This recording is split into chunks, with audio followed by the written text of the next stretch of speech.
TDP మాజీ మంత్రి చింతకాయల Ayyanna Patrudu YS భారతిపై ఒక తీవ్రమైన ఆరోపణ చేశారు మీడియా సమావేశంలో.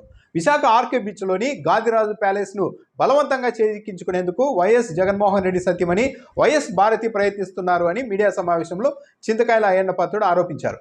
3 వారాల క్రితం నగరానికి వచ్చిన సమయంలో వైఎస్ భారతి ఒక సాయంత్రం విశాఖ బీచ్ రోడ్డు వెంబడి వెళ్తూ గాదిరాజు ప్యాలెస్ను చూసి చాలా బాగా ఉండడంతో, అందంగా ఉండడంతో వెంటనే కారు ఆపి ఈ ప్యాలెస్ మనకి కావాలి, ఇస్తారేమో మాట్లాడండి అంటూ తన మనుషుల్ని పురమాయించారు.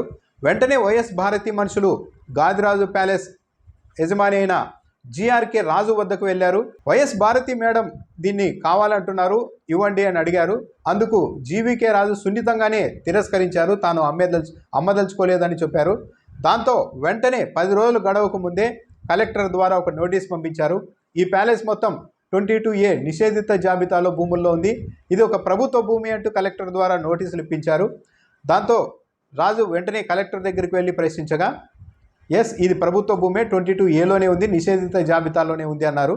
10 ఏళ్ల క్రితమే తాను ప్యాలెస్ కట్టుకుంటే ఇప్పుడు నిషేధిత జాబితాలో ఉందని చెప్పడం ఏంటి అని కలెక్టర్ని నిలదీయగా, వెళ్ళి పెద్దలతో మాట్లాడుకోండి దీని గురించి అని చెప్పారు. ఒక బాధితుడికి అండగా ఉండాల్సిన కలెక్టర్ ఇలా ఒక మధ్యవర్తి తరహాలో వెళ్ళి పెద్దవాళ్ళతో మాట్లాడుకోండి అని ఎలా చెప్తారు?